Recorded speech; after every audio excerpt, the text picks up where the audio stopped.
ইফতারির পূর্ব মুহূর্তে রোজাদারের দোয়া কবুল হয়ে যায়।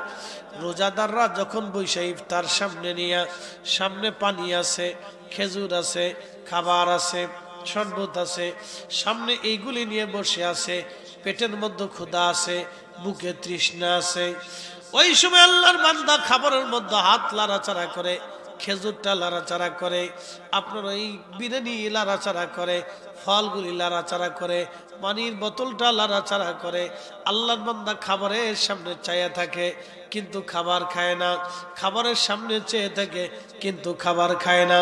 ঠিক তখনই আমার রব আমার আল্লাহ ফেরেশতাদেরকে ডাক দেখায়, ফেরেশতারা রে, তোমরা আমার এই বান্দা সৃষ্টি করতে ভেটু দিয়েছিলে, তোমরা বলছিলে ওয়া নাহনু নুসাব্বিহু বিহামদিকা ওয়া নুকাদ্দিসু লাক, তোমরাই বলে তাসবিহ করবে, তোমরা বলে জিকির করবে, তোমরাই বলে হাম করবে। এ ফেরেশতারা রে, দেখ আমার বান্দা সৃষ্টি করতে নিষেধ করেছিলি, আমি আল্লাহ তাদের ক্ষুধা দিলাম, খাবারও সামনে দিলাম, রোজা দিলাম, হুকুম দিলাম, সূর্য ডোবার আগে তারা ইফতার করবে না। দেখরে ফেরেশতারা, খাবারও সামনে আছে, পানিও সামনে আছে, পেটে ক্ষুধাও দিয়েছি, কলিজায় তৃষ্ণাও আমি আল্লাহ দিয়ে দিয়েছি, আবার নির্দিষ্ট সীমানাও আমি আল্লাহ দিয়ে দিয়েছি। ফেরেশতারা রে, আমার বান্দারা, আমি আল্লাহর ভয়ে একটা খেজুর তারা মুখে দেয় না, আমি আল্লাহর ভয়ে পানিও মুখে দেয় না, অথচ কলিজায় তৃষ্ণা, পেটের মধ্যে বিরাট বড় ক্ষুধা।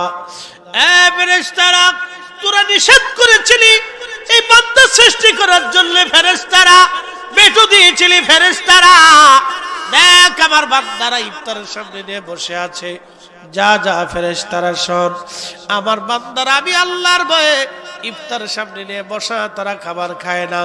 ফেরেশতারা তোরা সাক্ষী থাক, আমি আমার প্রত্যেকটা রোজাদারের জীবনের গুনাহগুলি একেবারে মাফ করে দিয়ে তাদের দোয়াগুলি কবুল করে নিলাম।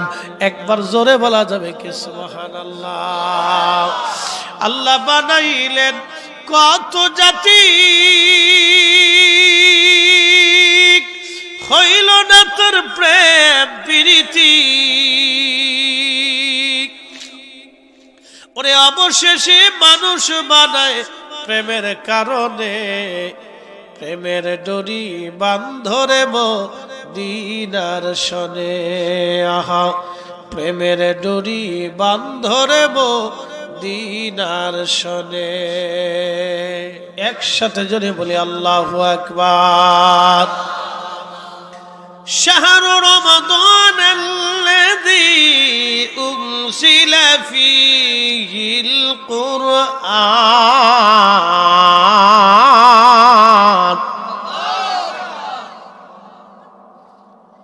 প্রিয় উপস্থিতি, খোঁজমাসবাসী বরুণার মুসলমান, খুব মনোযোগ দিয়ে কথা শুনবেন। বলছিলাম আপনি আহলে সুন্নাতুল জামাত করলে দুনিয়ার কোনো সুযোগ সুবিধা হবে না, এই জামাতটা আপনাকে আখিরাতের সুযোগ সুবিধা আপনাকে দেখায় দিবে। এটা এমন একটা জামাত, কিয়ামত পর্যন্ত এই জামাত টিকে থাকবে, কারণ যতদিন ওলি থাকবে ততদিন এই জামাত থাকবে। আর আল্লাহর ওয়াদা, কিয়ামত পর্যন্ত আল্লাহ ওলি দুনিয়াতে পাঠাবে, বেলায়েতের দরজা খোলা থাকবে। অতএব আহলে সুন্নাতুল জামাত টিকে থাকবে, বাকি সব দল হারিয়ে যাবে, কিন্তু আহলে সুন্নাতুল জামাত কখনো হারাবে না। একবার জোরে বলা যাবে কে মারহাবা। তাহলে আমরা এই জামাতে থেকে আমাদের লাভ হয়েছে না লোকসান হয়েছে? আমরা লাভই আছি। যে যত যাই বলুক, ওইগুলি আমাদের দেখার সুযোগ নাই।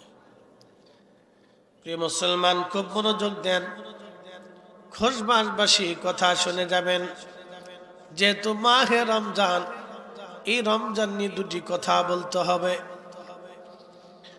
আল্লাহর হাবিব বললেন, আমার উম্মতরা তোমরা শোনো, মান সামা রমাদানা ঈমানান ওয়া ইহতিসাবান গুফিরা লাহু মা তাকাদ্দামা মিন যামবিহি। আমার উম্মতরে, মাহে রমজানে যদি তুমি ঈমান ইহতিসাবের সাথে রোজা রাখো, আমার রব আমার আল্লাহ তোমার পূর্ববর্তী জীবনের সব গুনাহগুলি মাফ করে দেবে। হয় না? একটু জোরে বলে। মাহে রমজানে ঈমান ও ইহতিসাবের সাথে যদি রোজা রাখেন তাহলে পূর্ববর্তী জীবনের সব গুনাহগুলি মাফ। প্রিয় নবীজি মসজিদে নবীতে মিম্বার শরীফে কদম রাখছেন, তো এমন সময় নবীজি বললেন আমিন, আবার কদম রাখলেন, আবার বললেন আমিন, আবার কদম রাখলেন, আবার বললেন আমিন। তিনবার আমিন বলার পরে সাহাবীরা বললেন ইয়া রাসূলুল্লাহ, তিনবার মিম্বার শরীফে কদম রাখলেন, আপনি বলেন আমিন, হাকিকত বুঝলাম না গো নবীজি, দয়া করে বলে দেন। আল্লাহর নবী জবাব দিলেন সাহাবীরা রে, প্রথমবার যখন মিম্বার শরীফে কদম রাখছি জিবরাইল আমিন এসে আমাকে বলেন ইয়া রাসূলুল্লাহ, আপনার উম্মতের মধ্যে যে মাহে রমজান পাইল অথচ নিজের জীবনের গুনাহ মাফ করাই নিতে পারল না, সে ধ্বংস হয়ে যাক। যে রমজান পাইল কিন্তু নিজের জীবনের গুনাহ মাফ করাইতে পারল না, সে ধ্বংস হোক। যে রমজান পাইল কিন্তু নিজের জীবনের গুনাহ মাফ করাইতে পারল না, সে ধ্বংস হয়ে যাক। কি কঠিন কথা যে রোজা পাইলেন কিন্তু গুনাহ মাফ করাইতে পারলেন না, তার জিন্দেগি বরবাদ, আখিরাত বরবাদ হবে। তো প্রিয় নবী মিম্বার শরীফে কদম রাখলেন, জিবরাইল এসে বললেন হুজুর, যে মাহে রমজান পাইল কিন্তু নিজের জীবনের গুনাহ মাফ করাইতে পারলো না, সে ধ্বংস হয়ে যায়। কি কঠিন কথা। আল্লাহর নবী বললেন সাহাবীরা ঠিক তখনই আমি আমিন বলিয়া কবুল করে নিলাম। এই জন্য মাহে রমজান মান সামা রমাদানা ঈমানাও ওয়া ইহতিসাবান গুফিরা লাহু মা তাকাদ্দামা মিন যামবিহি। রোজা রাখবেন, মিথ্যা বলা যাবে না। রোজা রাখবেন, চগলখুরি করা যাবে না। রোজা রাখবেন, গীবত করা যাবে না।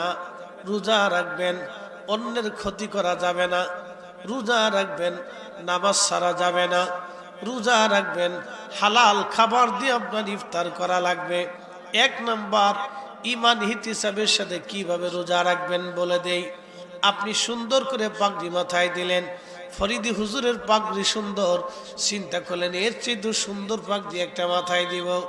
সুন্দর একটা পাগড়ি বাঁধলেন, সুন্দর একটা জুব্বা গায়ে দিলেন। আপনি সুন্দর তুরস্ক থেকে জায়নামাজ বিছাইয়া সারা রাত আপনি তারাবি পড়লেন, তাহাজ্জুদ পড়লেন, সারা রাত কোরআন পড়লেন, ফজর পড়লেন, সারাদিন রোজা রাখলেন, সারাদিন কোরআন শরীফ আপনি তেলাওয়াত করলেন, ইফতার করতে বসলেন, কিন্তু শুয়োরের গোশত দিয়া বিরিয়ানি রান্না করে আপনি ইফতার করলেন, রোজা হবে? ফতোয়া তো আপনারাও ভালো দিতে পারেন। এইবার আসেন, জায়গা মতো চলিয়েছি, এবার জায়গা মতো কোপ মারতেছি, ভালো করে বুঝেন।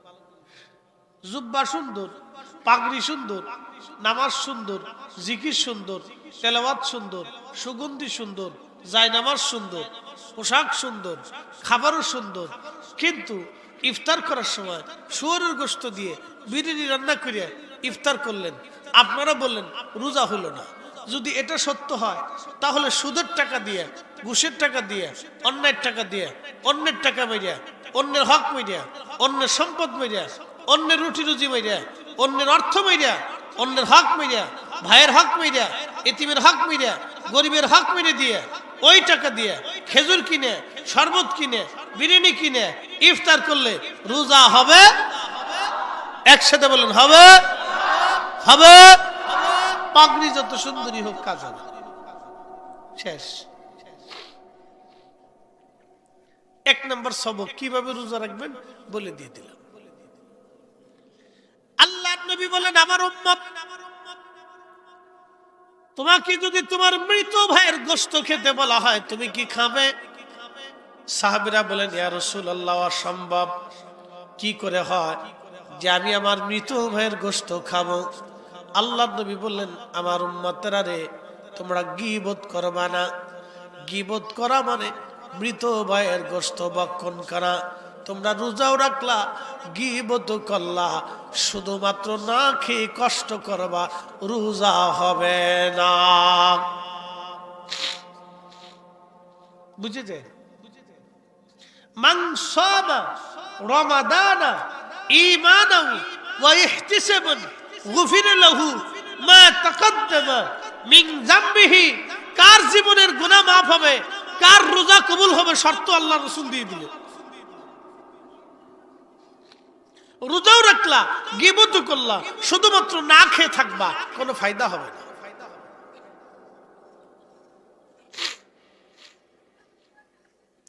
প্রশ্ন রাখবেন ফরিদে হুজুর, গীবত কি? ওয়াইলুল লিকুল্লি হুমাযাতিল লুমাযাতিন আল্লাযী জামাআ মালান ওয়া আদ্দাদা। আল্লাহ বললেন, দুর্ভোগ কপাল পোড়া তাদের জন্য যারা মানুষের পিছনে দুর্নাম করে বেড়ায়, যারা মানুষের পিছনে দুর্নাম করে বেড়ায়, যারা মানুষের পিছনে দুর্নাম করে বেড়ায়, ছগলখুরি করে বেড়ায়, এর দোষ আর একজনের কাছে বইলা, ওর দোষ ওর কাছে বইলা ভেজাল বাড়ায়, অশান্তি বাড়ায়, বিশৃঙ্খলা বাড়ায়। এই রোগে বেশি আক্রান্ত আমাদের দেশের মহিলা সমাজ। কথা কন না কেন? এই ভয়াবহ মহামারী রোগে আক্রান্ত আমার দেশের নারী সমাজ। এই ওয়াজগুলি বেডিরা আমার আর জীবনে দাওয়াত দিবে না, কিন্তু এই হুজুরে ভালো মনে করছিলাম, লোক বালা না। আইসি আমরা দুর্নাম করছি। আমি দুর্নাম করিনি। মহিলাদের একটা রোগ আছে, এই রোগের চিকিৎসা দিতেছি, প্রেসক্রিপশন খুব ভালো, ডাক্তার একবারে খারাপ না, কিন্তু রোগী খুব মারাত্মক। এই রোগে যারা ধরছে তার জাহান্নাম ছাড়ার কোনো রাস্তা নেই। এই রোগে যারা ধরছে, এই ছগলখুরি রোগ, দেখবেন আমরা সমাজে কিছু পান খাওয়া বেরিয়েছে, পান খেয়ে বেড়া আর খালি গ্রাম ভরে টোটো করে ঘুরে বেড়া, এই পাড়া ওই পাড়া, ওই বাড়ি সেই বাড়ি, এই বাইসে যায় বসে, এই বেডির দোষ ওই বেডির কাছে, ওই বেডির দোষ ওই বেডির কাছে, হেতার দোষ এর কাছে, শাশুড়ির দোষ বউর কাছে, বউর দোষ শাশুড়ির কাছে, বইলা ঘরের ভিতর বিরাট তলে তলে যুদ্ধ বাধায় দিয়ে আসে। বেচারা সারাদিন পরিশ্রম করে সন্ধ্যার সময় বাড়ি এসে দেয় যে মার শাশুড়ির, এই মার বউর স্ত্রীর ঝগড়া। কি ব্যাপার? সারাদিন বেটা পরিশ্রম করে বাড়ি এসে আসার পরে সে ক্লান্ত শ্রান্ত, সে একটু শান্তি চায়, ভালো কিছু খাইতে চায়, কিন্তু আইসে দেখে যে মার সাথে বউর সাথে ঝগড়া। তখনই পুরুষ মানুষের মিজাজ হট হয়ে যায়, সে এক বিশৃঙ্খলার মধ্যে পড়ে যায়, অতিষ্ঠতার মধ্যে পড়ে যায়। হালাল অনেক রুটি রুজি থাকলেও তার মন্তরে শান্তি থাকে না। কথা ঠিক আছে না? এই রোগ মহামারী রোগ, মারাত্মক রোগ মহিলাদের ভিতরে ধরছে। এ রোগের নাম হচ্ছে ছগলখুরি রোগ। আল্লাহর হাবিব বলেন, আমার উম্মত তোমরা শুনিয়ে নাও, এই রোগে যারে ধরলো তার কবরের আযাব বড় কঠিন হবে, তার কবরের আযাব বড় ভয়াবহ হবে। এই ছগলখুরি রোগ। আল্লাহর নবী বললেন, যদি তুমি রোজা রাখলা কিন্তু ছগলখুরি করলা, তাহলে শুধুমাত্র তুমি না খেয়ে থাকবা। না খেয়ে থাকলে যা কষ্ট তুমি পাবা কষ্ট হলো, কিন্তু বিনিময়ে কোনো নেকি তুমি পাবা না, কারণ তুমি রোজা রেখে ছগলখুরি করছ, তোমার রোজা হলো না। মাকালের ফল দেখতে ভালো, উপরে লাল নীল ভিতরে কালো। মাকালের ফল দেখতে ভালো, উপরে লাল নীল ভিতরে কালো। ওরে সারা জীবন এমনি গেল দয়াল, ওরে সারা জীবন এমনি গেল, খাইতে আমরা পারলাম না। যার ভিতরে নাই রসুলের প্রেম, তার সাথে ভাব কইরো না। ঠিক কিনা? খোঁজবাজের মা বোনেরা শুনিয়ে যাবেন, প্রিয় নবী বললেন, তোমরা মাহে রমজান আসছে, মাহে রমজানের হক আদায় করে নাও। ও আমার উম্মতেরা রে, তোমরা শোনো, মাহে রমজানে আমার গরিব উম্মতকে যদি তোমরা ইফতার করাও, ও আমার উম্মতেরা পেট তৃপ্তি সহকারে যদি তুমি তারে খাওয়াও, প্রিয় নবী বললেন, তোমাকে আমি আল্লাহ আমার আল্লাহ জাহান্নাম থেকে বাঁচায় দেবেন। একবার জোরে বলেন আল্লাহু আকবার। সাহাবী বললেন, হুজুর আমাদের ভিতরে এমন কিছু মানুষ আছে যারা ইফতার করাইতে সামর্থ্য নাই, হত দরিদ্র, একেবারে দরিদ্র। ইয়া রাসূলুল্লাহ, আল্লাহর নবী বললেন যদি সম্ভব হয় তাহলে তুমি এক পেয়ালা দুধ দিয়ে ইফতার করাও, এক পেয়ালা দুধ দিয়ে তুমি ইফতার করাও। যদি তাও সম্ভব না হয় একটা খেজুর দিয়ে তুমি ইফতার করাও। আর যদি তাও সম্ভব না হয় এক পেয়ালা পানি দিয়ে তুমি ইফতার করাও। একসাথে জোরে বলেন মারহাবা। বলে দুধের কথা নবী কেন বললেন? দুধের কথা এই জন্য বললেন, আরবের মানুষের আগে পশু, মেষ, উট, দুম্বা, ছাগল, ভেড়া চড়াইতো। আরবের পশুপালন ছিল খুব প্রসিদ্ধ পশুপালন। এখনো আরবীয়রা পশুপালন করে, হাজার হাজার কোটি টাকার মালিক, তারপরও তারা উট, দুম্বা, ছাগল, ভেড়া চড়ায়। তাদের এই খামার আছে, হাজার হাজার কোটি টাকার মালিক, তারপরেও তাদের খেজুরের বাগান আছে। তারা কখনো খেজুরের বাগান নষ্ট করে না। আর বাঙালিরা আবাদি জমি নষ্ট করে পিকনিক সেন্টার বানায়। আবার বুঝেন, আরবিয়ানরা কখনো খেজুরের বাগান নষ্ট করে না। দেখবেন ওদের জীবনে নাই খেজুরের বাগান নষ্ট করিয়া ওরা কখনো বিল্ডিং, প্রাসাদ তৈরি করে না। ওরা খেজুরের বাগান ঠিক রাখে। আর বাঙালিরা হচ্ছে আবাদি জমি নষ্ট করিয়া পিকনিক স্পট বানায়। হলো বাঙালি, দুধ বেশে বিড়ি খায়। আর আরবরা বিড়ি বেশে দুধ খায়। ওরা দুধ খাবে, আল্লাহ রাসূল বলেন তোমরা দুধ খাও, তোমরা খেজুর খাও। এটা দুধ খায় না, খেজুর খায় না, বাঙালির খালি ফুচকা খায়, চটপটি খায়। কি কথা কর না? এই যে রমজান আসবে, পৃথিবীর সবচেয়ে সিস্টেম ভিন্ন হলো বাংলাদেশে। যত বাজি পুরা আবিজাবি ফসা কষা সব বাঙালিরা খায়। যত আবিজাবি ফসা কষা সব বাঙালিরা খায়। যা খাইলে মেড ইন গ্যাস্ট্রিক, আলসার পর্যন্ত হয়ে যায়। এরপরে খাইয়ে টিয়ে পরে শেষে ফার্মেসিতে যায় দুইটা সার্জেল দিয়ে দেয়। এগুলা এসে খাবে। আল্লাহর নবী বললেন যদি সম্ভব হয় এক পেয়ালা দুধ দিয়ে তুমি ইফতার করাও, যদি তা না পারো একটা খেজুর দিয়ে ইফতার করাও, যদি তা না পারো এক পেয়ালা পানি দিয়ে ইফতার করাও। তারপরও আমার রব, আমার আল্লাহ তোমার আমলনামায় একবারে কবুল রোজার সওয়াব আমার আল্লাহ লিখে দেবেন। একবার আওয়াজ তুলে বলা যাবে কি মারহাবা। আল্লাহুম্মা সাল্লি আলা, আহা জবান খুলে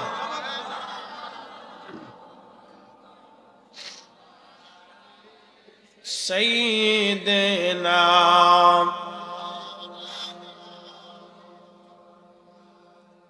আল্লাহ বানাইলেন কত জাতি,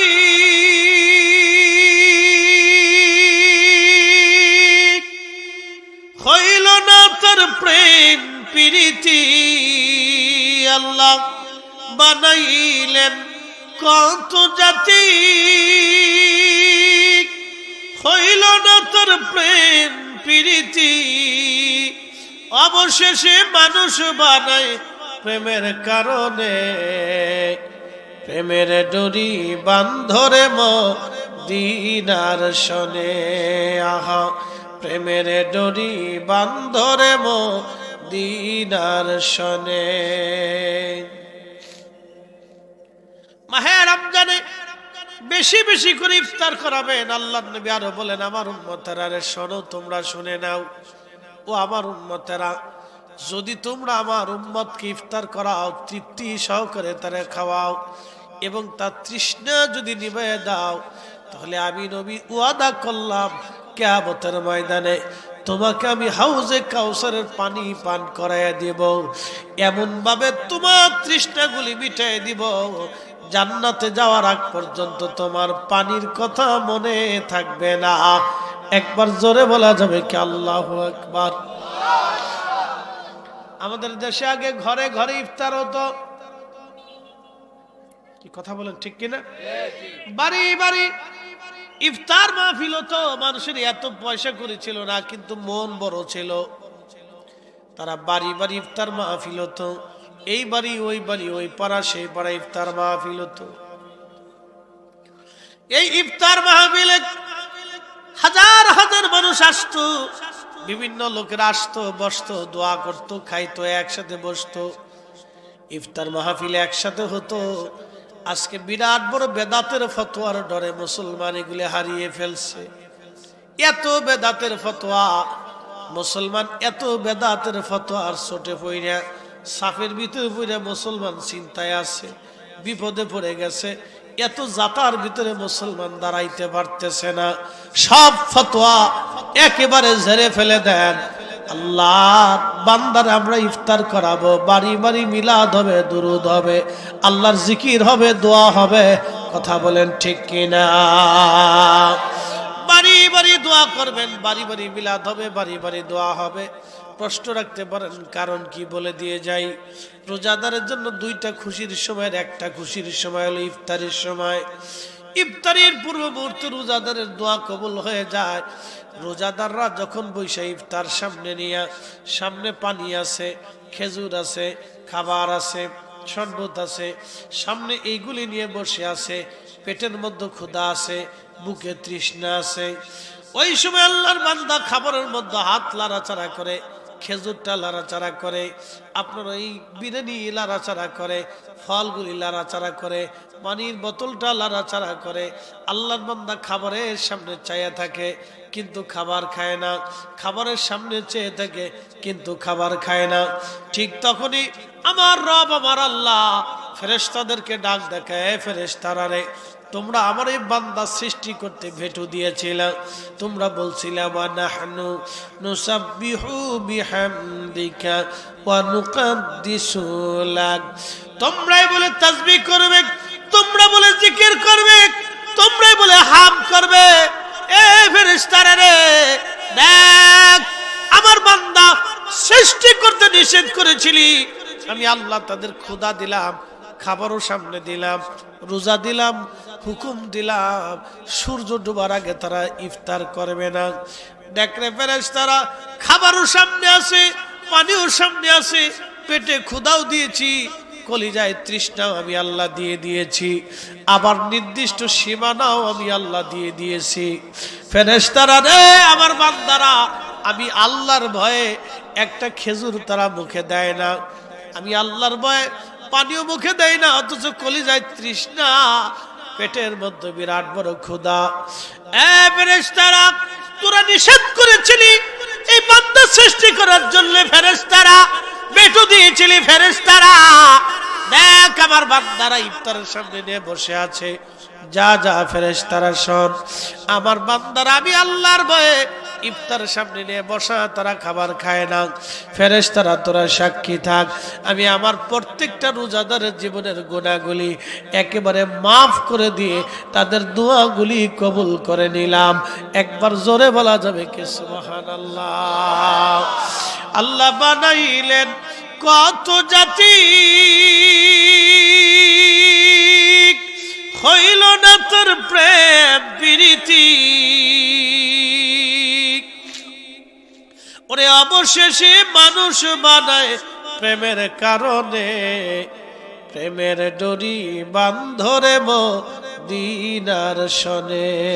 আহা, প্রেমের ডরি বান্ধরে মদিনার শনে। শোনেন, আল্লাহ মানুষ ছাড়াও বহু জাতি সৃষ্টি করছে, কিন্তু কোন জাতির সাথে আল্লাহর প্রীতি হয় নাই। বলে হুজুর কেমন? বুঝাই দিয়ে যাই।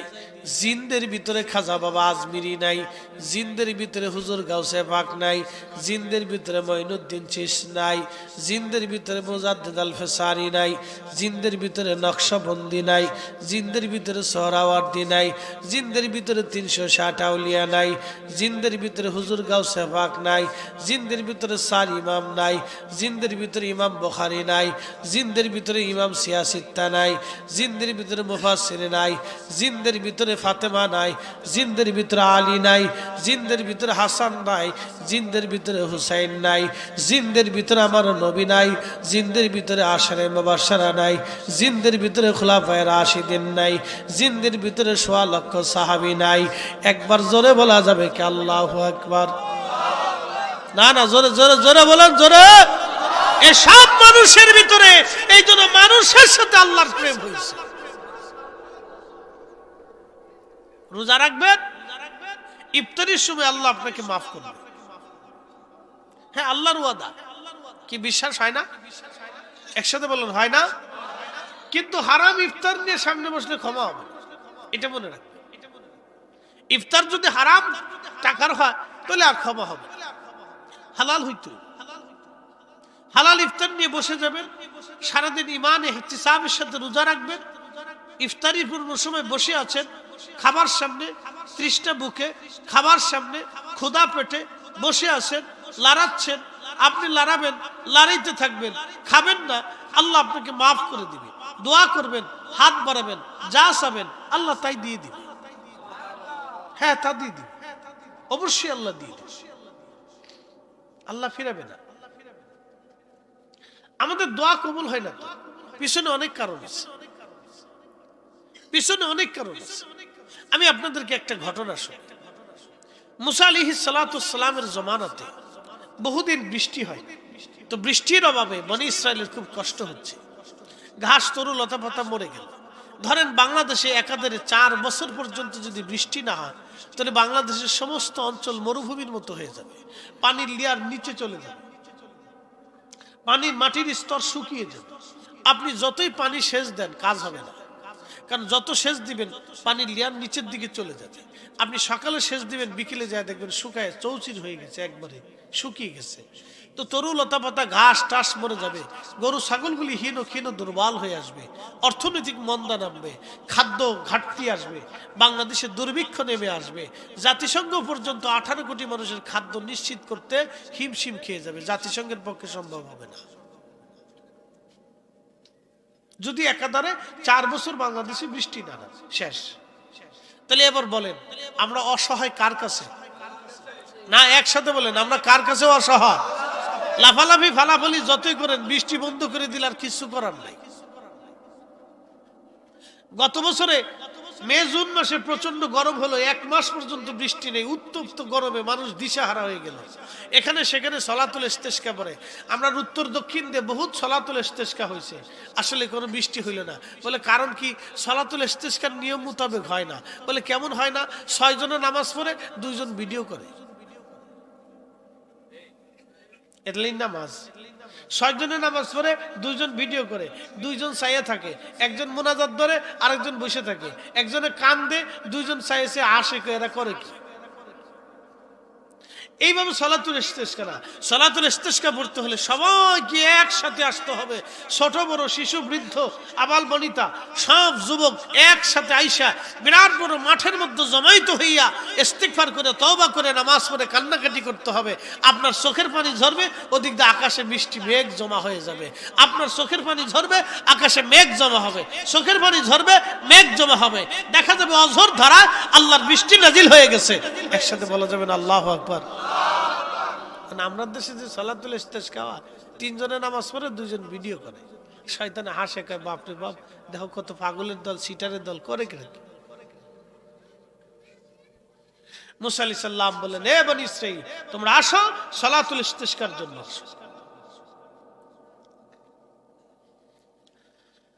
হযরত মুসা নবী সলাতুল ইস্তেসকার জন্য বনী ইসরাইলের লক্ষ লক্ষ মানুষকে দাওয়াত করলেন। বনী ইসরাইলের লক্ষ লক্ষ মানুষ সলাতুল ইস্তেসকা পড়ার জন্য আসছে। সলাতুল ইস্তেসকার নামাজ পড়ার জন্য যখন লক্ষ লক্ষ মানুষ আসলো, আল্লাহর নবী মুসা নামাজ পড়লেন, দোয়া শুরু হলো। দোয়া যখন শুরু হলো, দোয়া শেষ হয়ে গেল, বৃষ্টি তো হলো না। আকাশে যা মেঘ ছিল, কিছু মেঘ কেটে একেবারে আকাশ পরিষ্কার হয়ে গেল। বনী ইসরাইল এসে বলল, নবী গো, আমরা বৃষ্টি চাইছিলাম, বৃষ্টি তো হলোই না। বৃষ্টি না হয়ে আকাশে মেঘ যা ছিল এটা কেটে উড়ে চলে গেল, আকাশ পরিষ্কার হয়ে গেল, হলোটা কি?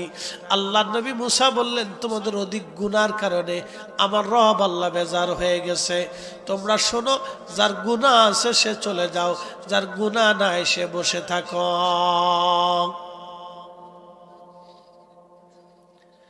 বানি ইসরায়েলের অর্ধেক মানুষ চলে গেল, লক্ষাধিক মানুষ বসে রইল, বাকি লক্ষ লক্ষ মানুষ চলে গেল। আল্লাহ নবী মুসা আলাইহিস সালাম আবার সালাতুল ইস্তিসকা শুরু করলেন, নামাজ শেষ করলেন, দোয়া করলেন। দোয়া হলো, বৃষ্টি তো হলোই না, আরো আকাশে গরম পড়া শুরু হলো। ইমাম আবুল ফারাজ ইবনুল জৌজি 900 বছর আগে তার কিতাবের মধ্যে তিনি লিখতেছেন, বৃষ্টি তো হলোই না, বৃষ্টি না হইয়া আরো প্রচন্ড গরম পড়া শুরু হয়ে গেল। বানি ইসরাইল ডাক ডাকায়, নবী গো, আমরা বৃষ্টি চাইছিলাম, এখন আকাশ জুড়ে মেঘ পরিষ্কার হয়ে গরম শুরু হয়ে গেল, হলোটা কি? বৃষ্টি কবে না। মুসা আলাইহিস সালাম ডাক দে বলল, বানি ইসরাইল, একটা গুনাহ যে করছো সে চলে যাও, একটা গুনাহ যে করো নাই সে বসে থাকো, একটা গুনাহ যে করো নাই সে বসে থাকো, আর একটা গুনাহ যে করছো সে চলে যাও।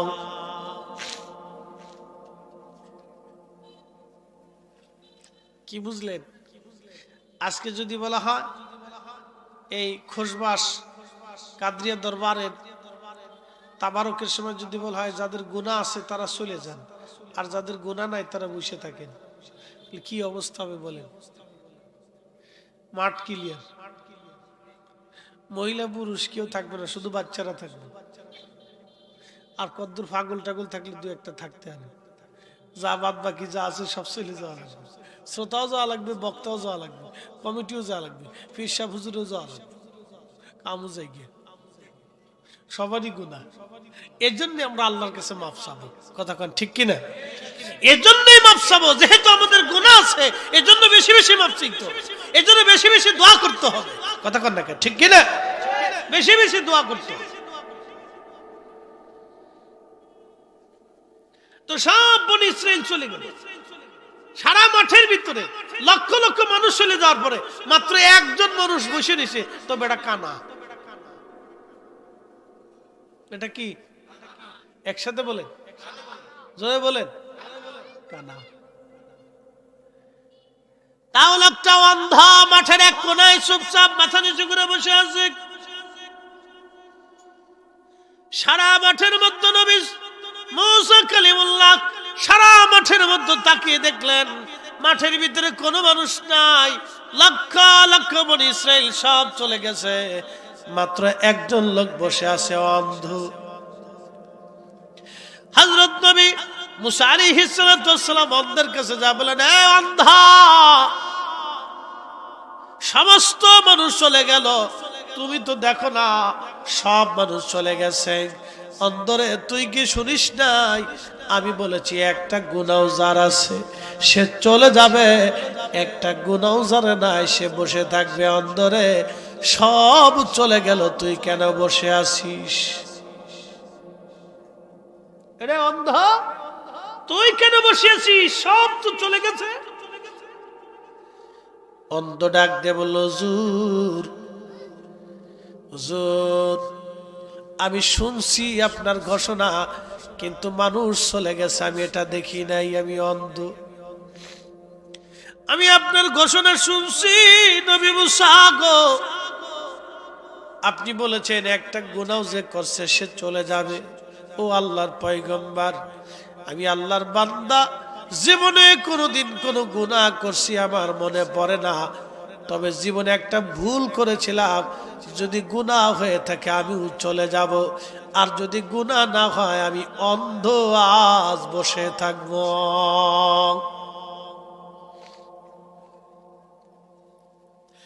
এরে অন্ধ, কি ভুল করছিলি বল?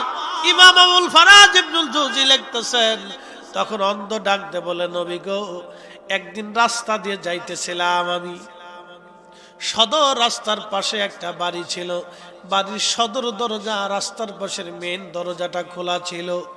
হুজুর, রাস্তা দিয়ে যাওয়ার সময় আমার চোখটা সদর দরজা বরাবর চোখ পড়ে গেল। ওই সদর দরজা খোলা থাকার কারণে ওই বাড়ির ভিতরে এক অন্দর মহলে এক বেগানা নারীর দিকে আমার চোখ চলে গেল। হুজুর, বেগানা নারীর দিকে যখন আমার চোখ চলে গেল, তখন আমি আমার চোখটাকে ঘুরে আর চোখকে বললাম, চোখ, আজকে তুই আমাকে এক বেগানা নারীর দিকে ঘুরাই নিচ্ছিস, চোখ রে, আজকে তোরে আর জীবিত রাখবো না, যাতে ভবিষ্যতে তুই কোনো বেগানা নারীর দিকে আমাকে ঘুরাইতে না পারিস। নবী মুসা গো, আমি আল্লাহর ভয়ে আমার দুইটা চোখ অন্ধ করে ফেলে দিয়েছি। হুজুর, আমি জন্মগত অন্ধ না, আমি আল্লাহর ভয়ে নিজের চোখ অন্ধ করে ফেলে দিয়েছি। হুজুর, গুনাহ যদি হয় আমি চলে যাব, গুনাহ যদি না হয় আমি আজ বসে থাকব। একবার জোরে বলেন আল্লাহু আকবার।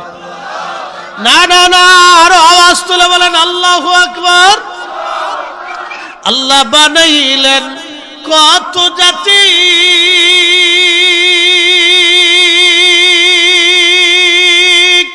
হইল না তার প্রেম প্রীতি, ঠিক না? অবশেষে মানুষ বানায় প্রেমের কারণে, প্রেমের ডরি বান্ধরে মদিনার শনে। আহা, প্রেমের ডরি বান্ধরে মদিনার শনে।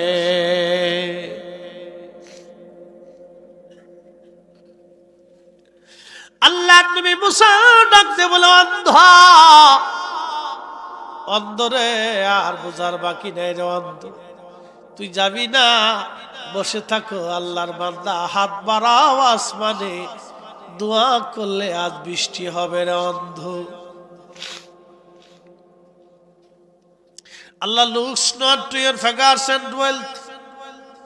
আল্লাহ মানুষের সুন্দর চেহারা আর স্বাস্থ্যের দিকে আল্লাহ তাকায় না। আল্লাহ looks to your heart. আল্লাহ আপনার আত্মার দিকে তাকাবে, কালবের দিকে তাকাবে। আপনাদের সামনে যিনি বক্তব্য দিচ্ছে তিনি জহিরুল ইসলাম ফরিদি। জহিরুল ইসলাম ফরিদি তিনি বক্তব্য দেয়, তার বডিটা একটা মাত্র কায়া, কিন্তু ভিতরে যিনি, তিনি আল্লাহর হুকুমে এসেছেন, আবার তিনি আল্লাহর হুকুমে চলে যাবে। আল্লাহর বডির সাথে বক্তব্য হবে না, আল্লাহর বক্তব্য হবে রূহের সাথে। এই জন্য কোরআন আল্লাহ বলেন, আইয়াতুহান নাফসুল মুতমাইন্না তুরজিই ইলা রাব্বিকি রাদিয়াতাম মারদিয়া ফাদখুলি ফি ইবাদি ওয়াদখুলি জান্নাতি। একবার জোরে বলা যাবে কি মারহাবা? হে নফসে মুতমাইন্না, প্রশান্ত আত্মা, ইরজিই তুমি ফিরে আসো, ইলা রাব্বিকি রাদিয়াতাম মারদিয়া, আমি আল্লাহর সন্তুষ্টির দিকে তুমি ফিরে আসো। আমি আল্লাহ তোমার উপরে খুশি, তোমাকে যেই কারণে দুনিয়াতে পাঠাইছিলাম তুমি সেই কারণ আদায় করেছো।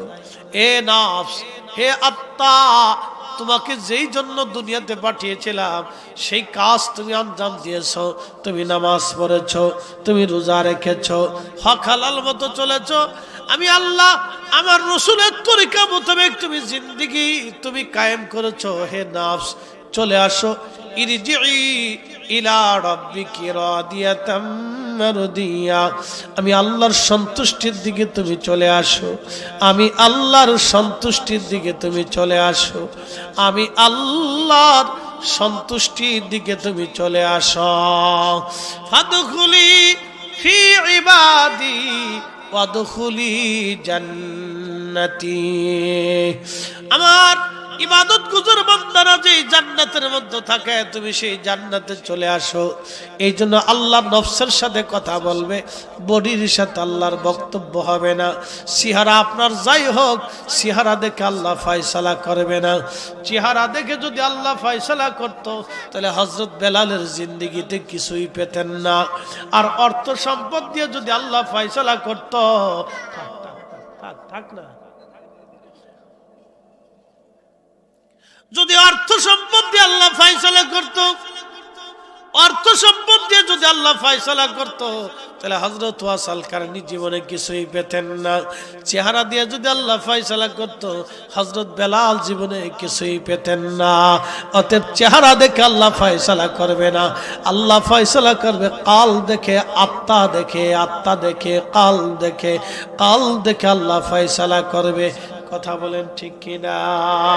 আল্লাহর নবী বললেন, ওরে আমার উম্মত, তোমার বডির মধ্যে একটা গোশতের টুকরা আছে, ইজা সালুহাত সালুহাল জাসাদ, যদি ওই গোশতের টুকরাটা সুস্থ থাকে, পবিত্র থাকে, তাহলে তোমার পুরা বডিটা পবিত্র, পোড়া দেহ পবিত্র, পোড়া দেহ পবিত্র। আর ওই গোশতের টুকরা যদি নাপাক হয়ে যায়, অপবিত্র হয়ে যায়, অসুস্থ হয়ে যায়, থাক না, ডিস্টার্ব করি না, ওরে ডিস্টার্ব করলে ফেরা। হ্যাঁ ঠিক আছে, বসে থাকো, অসুবিধা নেই। হুজুরের দায়িত্ব কি? আল্লাহর নবী তার নাতি পুত্রে নিজে কাঁধের উপরে নিয়ে নিচ্ছে। কি কথা কর না কেন? ইমাম হাসান হোসেন আল্লাহ রসুলের কাঁধের উপরে উঠছে, মারহাবা কর না। বাচ্চাদের কোনো আইব নাই। ও হুজুরও চেনে না, বক্তাও চেনে না, প্রধানমন্ত্রীও চেনে না, রাষ্ট্রপতিও চেনে না। ওর কাছে কোনো ছাতার কোনো বেলুই নাই। কি কথা কর না কেন? ও কাউরে চিনে না, ফিরসামও চিনে না, ওর অলিও চিনে না। অলিরা ওদেরকে মহব্বত করে। ঠিক আছে ঠিক আছে, তুমি কথা কই না, ও আর শোনো, তুমি আজকের প্রধান অতিথি, চিন্তার কারণে যাও। ও আজকের প্রধান অতিথি, অসুবিধা নেই। আতিফুল রিসালুল মুস্তাকবিল, আজকের শিশু আগামী দিনের ভবিষ্যৎ। আমরা জানি না এই বাচ্চাটা ভবিষ্যতে কি হবে, আমরা কেউ জানি না। অনেক বড় অলিও হতে পারে। কি কথা ঠিক আছে না ভাই? অনেক বড় ইঞ্জিনিয়ার হতে পারে, বিজ্ঞানী হতে পারে, প্রেসিডেন্ট হতে পারে। এই জন্য আমরা জানি, এই জন্য বাচ্চাদেরকে আদর করতে। আল্লাহ রসুল বলছেন, আমার উম্মত, আমার বাচ্চাদেরকে যারা আদর করে না, তারা আমার উম্মতের দলভুক্ত না। একসাথে বলবেন আল্লাহু আকবার। আল্লাহ রসুল বলছেন, বাচ্চাদেরকে যারা আদর করে না, তারা আমি নবীর উম্মতের দলভুক্ত না। প্রিয় নবী নামাজ পড়তেন, হাসান হোসেন কাঁধের উপরে এসে বসে থাকতেন। নবীজি নামাজ থেকে উঠে না উঠে না উঠে না, সেজদায় পড়ে রয়েছে। সাহাবায়ে কেরাম মনে করছে হুজুর মনে হয় দুনিয়াত নাই, অথবা ওহী আসছে। নামাজ শেষ হয়ে যাওয়ার পরে নবী বললেন, সাহাবীরা বলল, হুজুর এত বড় লম্বা সেজদা জীবনে কোনোদিন দেখি নাই। আল্লাহ নবী ডাক দিয়ে বলেন, সাহাবীরা রে, আমার হাসান হুসেন আমার কাঁধের উপরে বসেছিল, আমি উঠলে ওরা পরে ব্যথা পাই, তো আমি চাই না ওরা কষ্ট পাক। একবার জোরে বলা যাবে কি মারহাবা?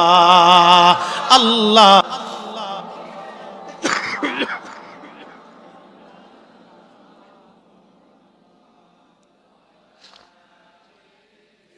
সাইয়্যিদিনা মাওলানা লা ইলাহা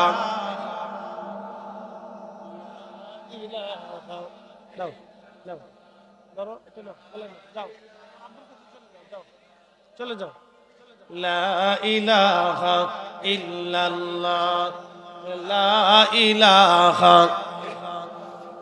জোরে লা ইলাহা, হাসবি রাব্বি জাল্লাল্লাহ, মা ফি কলবি গায়রুল, আহা নূর মুহাম্মদ, বলি নূর মুহাম্মদ, পড়ি লা ইলাহা ইল্লাল্লাহ, লা ইলাহা,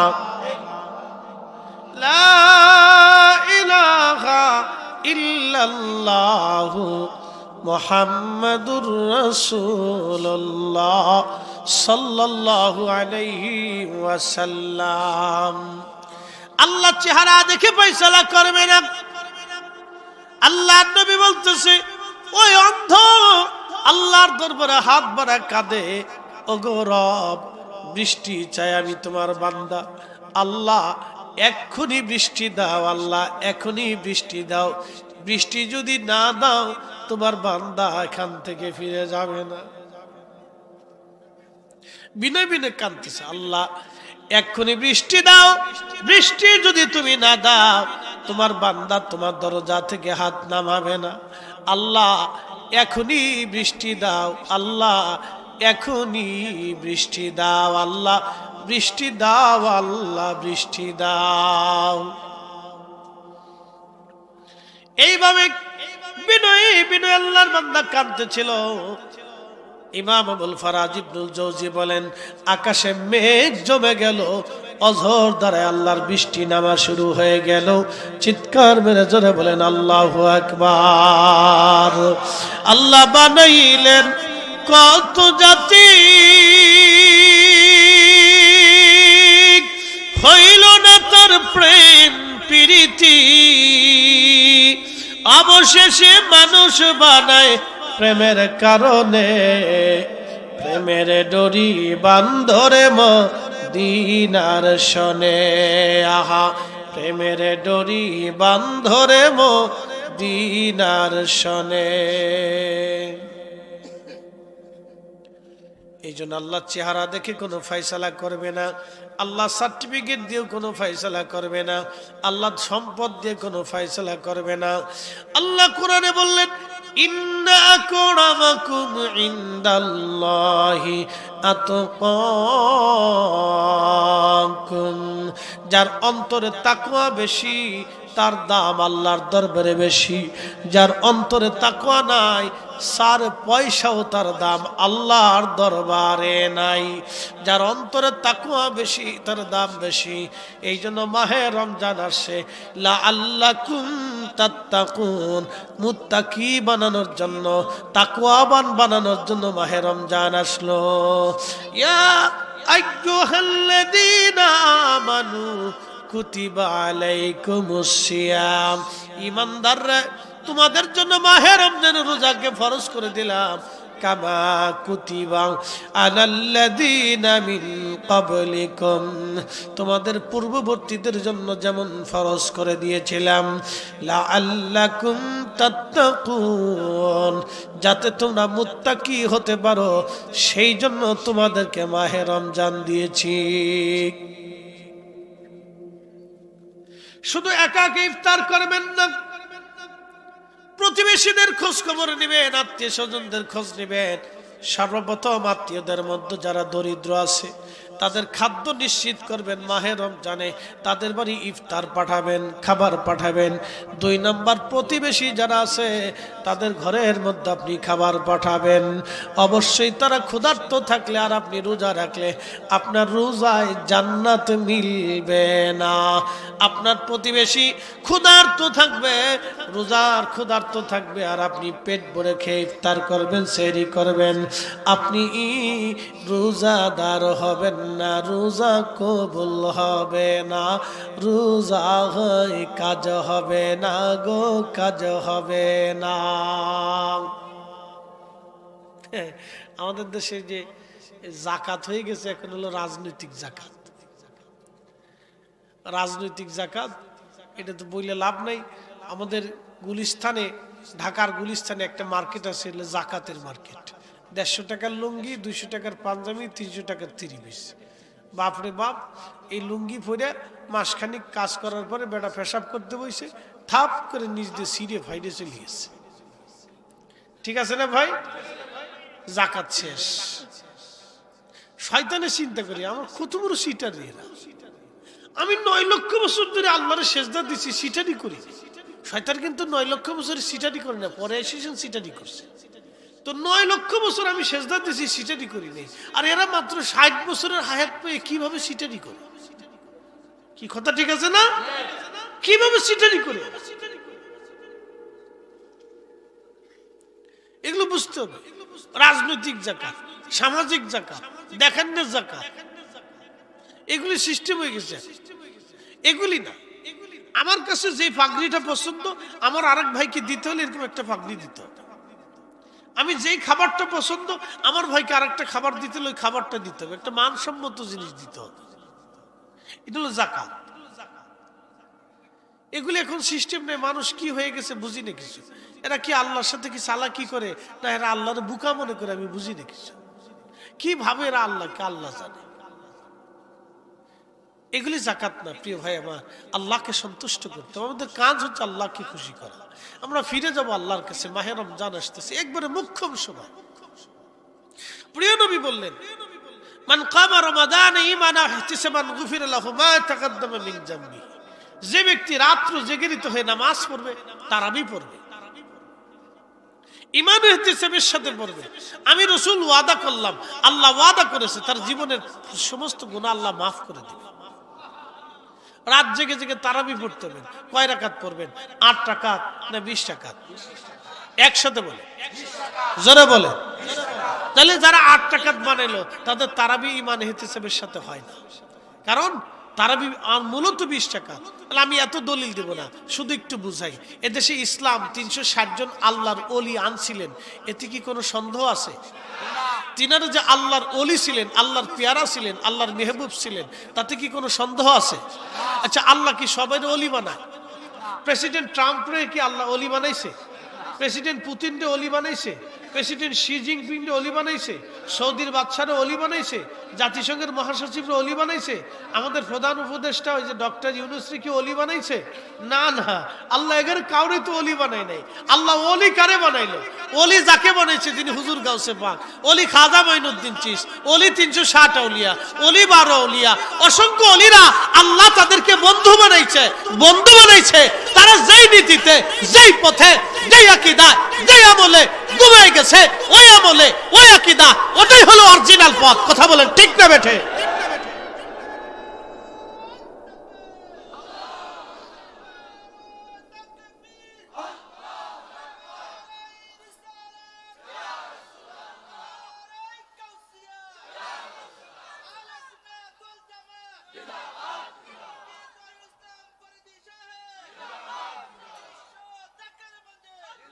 এখন আপনাদেরকে বলি শোনেন, যদি তারাবির নামাজ 8 রাকাতই হতো তাহলে 360 জন আল্লাহর ওলি, 12 আউলিয়া, অসংখ্য আউলিয়া এদেশে 8 রাকাত তারাবি নামাজ জামাতে প্রতিষ্ঠিত করে দিয়ে তারপরে তারা ঘুমাইতেন। যেহেতু তারা 20 রাকাত তারাবি প্রতিষ্ঠিত করেছে, অতএব এটাই মদিনার নামাজ, এটাই রাসূলের নামাজ, এটাই সাহাবায়ে কেরামের নামাজ। কথা বলেন ঠিক না? নতুন যারা 8 রাকাত বানাইছে এরা ধোঁকাবাজ। কি কথা কন না কেন? জোরে বলে। এরা কি বাজ? ধোঁকাবাজ। এরা শয়তানের দালাল। এরা আজাজিলের টেন্ডার নিয়ে আইছে, নালি আমেরিকার টেন্ডার আছে, নালি ইসরায়েলের টেন্ডার আছে। কি কথা ঠিক আছে নাকি ভাই? মুসলমানের ঈমান চুরি করার জন্য। আল্লাহ এদের থেকে আমরা হেফাজত করুক বলে না। আমি যদি নামাজ বুকের উপরে হাত বাঁধাটা দেশে জরুরি হতো তাহলে 360 জন আল্লাহর ওলি, অসংখ্য আল্লাহর ওলিরা বুকের উপরে হাত বাঁধাইয়া নামাজ শিখাই দিয়া তারপরে তারা ঘুমাইতেন। অতএব তারা যেহেতু নাভির নিচে হাত বাঁধা শিখিয়ে গেছেন, অতএব এটাই হচ্ছে মদিনার নামাজ, মদিনার সালাত, সাহাবীদের নামাজ। কথা বলেন ঠিক না বেটি? আশা করি আপনারা বুঝছেন। এই জন্য এই পথ মুক্তির পথ। আল্লাহ বলছেন ইহদিনাস সিরাতাল মুস্তাকিম সিরাতাল্লাযীনা আন'আমতা আলাইহিম, চালাও সে পথে যে পথে তোমার প্রিয়জন গেছেন চলি। আল্লাহ সবাইরে প্রিয়জন বানাই না। যদি আল্লাহ সবাইরে ওলি বানাইতো তাহলে বর্তমানে প্রেসিডেন্ট ডিরামরে আল্লাহ ওলি বানাইতো, পুতিনরে ওলি বানাইতো, শি জিনপিংরে বানাইতো, তারপরে আপনার ওই জাতিসংঘের মহাসচিবরে বানাইতো, আমাদের ডক্টর ইউনূস সাহেবরে বানাইতো, তারপরে আমরা সেনাপ্রধানরে বানাইতো, আরো কত রাষ্ট্রপতি, বিচারপতি, কত কিছু আছে, হেগের আল্লাহ ওলি বানাইতো। কিন্তু বানাই নাই। আল্লাহ সবাই ওলি বানায় না। আল্লাহ যারে পছন্দ করে তাকে ওলি বানায়। যে আল্লাহর হয়ে যায় আল্লাহ তার হয়ে যায়। আল্লাহ সবাই ওলি বানায় না, আর সবাই ওলি হতে পারে না। এই জন্য আল্লাহ বলছেন তোমরা সবাই ওলি হতে পারবে না, কিন্তু ওলির সঙ্গী হয়ে যাও। অকুনু মা'আস সাদিকিন, তোমরা সাদিকদের সঙ্গী হও, ওলিদের দলভুক্ত হও, ওলিদের সাহায্যকারী হও, ওলিদের সাথী হও, ওলিদের খেদমত গুজার করো, ওলিদের মুহিব্বিন হয়ে যাও। পৃথিবীতে সবাইকে ডাক্তার হবে? সবাই যদি ডাক্তার হয় তো রোগী কি হবে? সবাই যদি মাস্টার হয় তো ছাত্র কে হবে? সবাই যদি ইঞ্জিনিয়ার হয় তো এই রাজমিস্ত্রি কে হবে? সবাই যদি রাজমিস্ত্রি হয় তো কামলা কে হবে? সবাই যদি কামলা হয় তাহলে কম্পিউটার ইঞ্জিনিয়ার কে হবে? সবাই যদি কম্পিউটার ইঞ্জিনিয়ার হয় তো তাহলে কবিরাজি কে করবে? আর সবাই যদি কবিরাজ হয় তো হোমিও ডাক্তার কে হবে? সবাই যদি হোমিও ডাক্তার হয় তো ইমামতি কে করবে? সবাই যদি ইমাম হয় তো মুসল্লি কে হবে? সবাই যদি মুসল্লি হয় তো বক্তা কে হবে? সবাই যদি বক্তা হয় তো শ্রোতা কে হবে? এসব কিছু আল্লাহর খেলা। এই জন্য অলি সবাই হবে না, কিন্তু অলির সঙ্গী হতে হবে। মারহাবা কোন? অলি সবাই হবে না, কিন্তু অলির সঙ্গী হতে হবে। প্রিয় উপস্থিতি, কিছু কথা আপনাদের সামনে উপস্থাপন করে গেলাম। সময়ের স্বল্পতা, আমার ছোট্ট একটু দায়িত্ব আছে, পালন করে বিদায় নেব, কারণ আমার আরেকটা প্রোগ্রাম ধরতে হবে। আমি দাওয়াত নেওয়ার সময় বলছি 10টা পর্যন্ত সুযোগ দেওয়া যাবে, যেহেতু হাসান আল আজহারি সাহেব তিনি এসে গেছেন, তিনি আমার বড় ভাই, অত্যন্ত চমৎকার আপনাদেরকে শোনাবেন। ওনার বাস্তব জীবনে দেখা অনেক কিছু শিক্ষা, আমাদের একজন বড় আলেমের সন্তান তিনি, বাংলাদেশের আহলে সুন্নাত ওয়াল জামাতের এই জামিয়া আহমদিয়া সুন্নিয়ার অধ্যক্ষ মহোদয় আল্লামা ওসিউর রহমান সাহেব হুজুরের সুযোগ্য আওলাদ। আমার প্রিয় ভাইটা আসবেন, তিনি অত্যন্ত চমৎকার আপনাদেরকে কথা শোনাবেন। তিনি অনেক শিক্ষিত এবং মার্জিত ব্যক্তি। আল্লাহ আমার ভাইয়ের হায়াতের মধ্যে অফুরন্ত বরকত দিক, বলে না আমিন। প্রত্যেক সুন্নি আলেমদেরকে যেন সুন্দর সুন্দর কথা আপনাদেরকে শোনাইতে পারে, সেই তৌফিক যেন আল্লাহ সবাইকে দান করে, বলে না আমিন। আমরা দোয়া করি আল্লাহ প্রত্যেক ঘরে ঘরে ঘরে ঘরে আলেম তৈরি করে দিক, মানুষ বুঝুক অরিজিনাল সুন্নিয়তটা কি। আসলে আহলে সুন্নাত ওয়াল জামাত কিন্তু এটাই মুক্তির পথ। কথা ঠিক আছে না ভাই? এটা টিকে থাকবে, আপনাদেরকে আবার বলি, এটা টিকে থাকবে। 750 বছর আগে টিকে ছিল।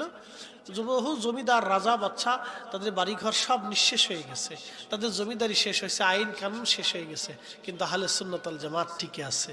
তো কেউ যদি এই জামাতকে মিটাই দিতে চায়, কারো যদি কোনো দল বা সংগঠন, কোনো ব্যক্তি বর্গ যদি চিন্তা করে যে আহলে সুন্নাত ওয়াল জামাতকে মাটির সাথে মিশিয়ে দেব, মনে রাখেন, জেনে রাখেন, শুনে রাখেন, আহলে সুন্নাত ওয়াল জামাতকে টিকিয়ে রাখার দায়িত্ব আমাদের না। এই জামাত আল্লাহ তার রাসূলের জামাত, এই জামাতকে কিয়ামত পর্যন্ত টিকিয়ে রাখবে আমার আল্লাহ। এটা আল্লাহর ওয়াদা, কিয়ামত পর্যন্ত টিকে থাকবে। কথা বলেন ঠিক না বেটে? বিশ্বাস আছে? আছে। 1000 বছর আগে খাজা বাবা আজমিরি চলে গেছেন, কিন্তু 1000 বছর পরেও তার নাম এদেশে আছে। কিন্তু 1000 বছরে বহু রাজা বাদশাহ আমির উমরা কবরে চলে গেছে, তাদের নাম ধাম পৃথিবী থেকে নিশ্চিহ্ন হয়ে মাটির সাথে মিশে চলে গেছে, কিন্তু খাজা বাবা আজমিরির নাম এখনো ধরার বাতাসে, আকাশে বাতাসে উড়ে। কথা ঠিক কিনা? এটা মুকুটহীন সাম্রাজ্য, সৈন্যহীন সাম্রাজ্য, রেজলিউশনহীন সাম্রাজ্য তাদের। এটা আল্লাহ প্রদত্ত প্রেমের সাম্রাজ্য। কথা বাড়াবো না, ফিরে যাব কার কাছে? একসাথে বলতে হবে, কার কাছে ফিরে যাব? তো কি নিয়ে যাব? কুমিল্লার রসমালাই। দুইটা জিনিস বলেছিলাম, ঈমান আমল। যারা বলেন ঈমান আমল, ঈমান আমল। তো কোন ঈমানে যেতে হবে সেটাও আপনাদেরকে আমি দলিলে বলি নেই, একবারে বাস্তব থেকে বলে দিয়েছি। দলিল দিলে গ্রামের মানুষ অত বুঝবে না, এই জন্য বাস্তব সহজভাবে বুঝিয়ে দিছি। হুজুর গাউসে পাক যে ঈমানে ওলি, আমরাও ওই ঈমানের অনুসারী হব। কথা ঠিক আছে না ভাই? কথা ক্লিয়ার? তো প্রিয় ভাই আমার, আমল নিয়ে যেতে হবে, শূন্য হাতে চলে যাব। আল্লাহর নবী বলতেন, তুমি যেটা খাও এটা তোমার, তুমি যেটা পরনের পরো এটা তোমার, তুমি যেটা আল্লাহর পথে ব্যয় করো এটাও তোমার, বাদ বাকি মৃত্যু হওয়ার সাথে সাথে তোমার সব শেষ হয়ে যাবে। আমি এত সময় আপনাদেরকে নসিহত করেছি, পরামর্শ দিয়েছি, উপদেশ দেওয়ার মতো যোগ্যতা আমার নেই। আমি গত 24 ঘন্টায় এই মনে হয় 1 ঘন্টাও ঘুম হয়েছে না, তারপর আপনাদের সামনে সুন্দর মতো বলার আল্লাহ আমার তৌফিক দিয়েছে। আমি খুব ভয় পাইছিলাম, আজকে জুমার কেরাতে প্রায় ভুল করে ফেলছিলাম। ঘুম নাই তো, এই কেরাত পড়তে যেয়ে একটু বাধাগ্রস্ত হয়ে গেছিলাম, প্রায় ভুল করে ফেলছিলাম। তাই ঘুমের কারণে মুসল্লিরা বুঝছে যে হুজুর পরিশ্রম করে আসছে, তো ঝামেলা হয়ে গেছে। বেশি না, মানে ট্রাই করতেছি, আয়াতটা অংশটা সামান্য একটা অংশ, ওলা কিল্লা তাশউরুন ভুলে গেছি, বারবার রিপ্লাই করতেছি, মনে আসতেছে না, পরে মনে আসছে। আল্লাহ এত পঠিত আয়াত আমার, বছরের পর বছর পড়তেছি কিন্তু সেন্সে নেই, এই যে ঘুমের সমস্যা। তা আমি এত সময় আপনাদেরকে শুনিয়েছি, কোনো ত্রুটি হইলে মনের অজান্তে কত কথা বের হয়ে গেলে আল্লাহর রাস্তে মাফ করবে। তো প্রিয় উপস্থিতি, আমার শেষ সময়ে ছোট্ট একটু আবদার, আগামী বছর এই মাহফিলটা চলমান থাকুক ভাই। আদ-দীনুন নসিহা, নসিহত থাকলে দিন জিন্দা থাকে, নসিহত থাকবে সুন্নিয়ত থাকবে। আপনাদের এই অঞ্চলগুলিতে সুন্নি মাহফিল হয় বিধায় আপনারা সুন্নিয়ত বুঝেন। বাংলাদেশের এমন কিছু অঞ্চলে আমরার আগমন হয়, উত্তরে দক্ষিণে, আমার হাসান আজহারি ভাই জানে। আল্লাহ আমার সেই সমস্ত অঞ্চলগুলিতে নেয়, আহা বড় আফসোস লাগে, বড় কষ্ট হয় যে সুন্নি কি অনেকে বুঝেও না। সুন্নি কি এই শব্দটাও বুঝে না, আহলে সুন্নাতুল জামাত কি তাও বুঝে না, এই শব্দটাও বুঝে না, এই শব্দের সাথে তারা অপরিচিত। শুধু আপনাদের এই অঞ্চলগুলিতে সুন্নি মাহফিল অধিক পরিমাণে হওয়ার কারণে এই মানুষগুলি বুঝে। এই জন্য আপনাদের কষ্ট হলো এই মাহফিল ধরে রাখতে হবে আল্লাহর জন্য। একসাথে বলতে হবে কার জন্য? আল্লাহ এবং তার রসুলের মহব্বত, এটা ধরে রাখতে হবে। তা আপনার কিছু অর্থ এখানে ব্যয় করতে হবে। মিন কবলি আইয়াতি আহাদাকুমুল মাউত, মৃত্যু আসার আগে আপনি এই অর্থগুলি আল্লাহর পথে ব্যয় করবেন। আমি জানি না কি কি লাগবে। পোস্টারের খরচা একটা খরচ আছে, মাইকের একটা খরচ আছে, প্যান্ডেলে একটা খরচ আছে। তা আমি এত খরচ আপনাদেরকে ধরবো না। আমি আপনাদের কাছে শুধুমাত্র 5,000 টাকা করে পাক পাঞ্জাতনের নামে 10 জন লোক চাব। পাক পাঞ্জাতন আলী, ফাতেমা, হাসান, হুসেন এবং আল্লাহর নবী রিদওয়ানুল্লাহি তাআলা আলাইহিম আজমাইন। আল্লাহর কোরআন এই 5 জনকে পবিত্র করে দিছে। এই 5 জনের উসিলায় কোটি কোটি জাহান্নামীকে আল্লাহ মাফ করে দিবে। আমি এই 5 জনের মহব্বতে 5,000 টাকা দাবি করব। কোন ভাই সামর্থ্য থাকলে এই 5 জনের মহব্বতে 5,000 টাকা শরীক থাকবে। কেউ আসেন বলবেন যে হুজুর 5,000 টাকা আমি শরীক থাকবো আগামীর মাহফিল পাক পাঞ্জাতনের নামে, তাদের মহব্বতে। যেহেতু আজকের মাহফিল আহলে বাইত রাসূলের স্মরণে। রাসূল করিম বলতেন, ও আমার উম্মত, আমার পরিবারের চাইতে শ্রেষ্ঠ পরিবার আর নাই। আচ্ছা, আমার মান্নান ভাই মানুষ কালা কিন্তু মন বালা, আমার সাথে সম্পর্ক ভালো, সব আলেমদের সাথে খুব খাতির ওনার। আব্দুল মান্নান ভাই 5,000 টাকা। নারে তাকবীর, নারে রিসালাত। মান্নান ভাইয়ের আব্বা আম্মা তো নাই, মা আসেনি হলো। বাপ রে বাপ, খুব ভাগ্যবান ব্যক্তি। রাজামারার আব্দুল মান্নান ভাই, জনাব আব্দুল মান্নান ভাই, আল্লাহ আব্বা জান্নাই পাক পাঞ্জাতনের উসিলায় বাবার কবরটা জান্নাতের বাগান বানায় দাও আল্লাহ।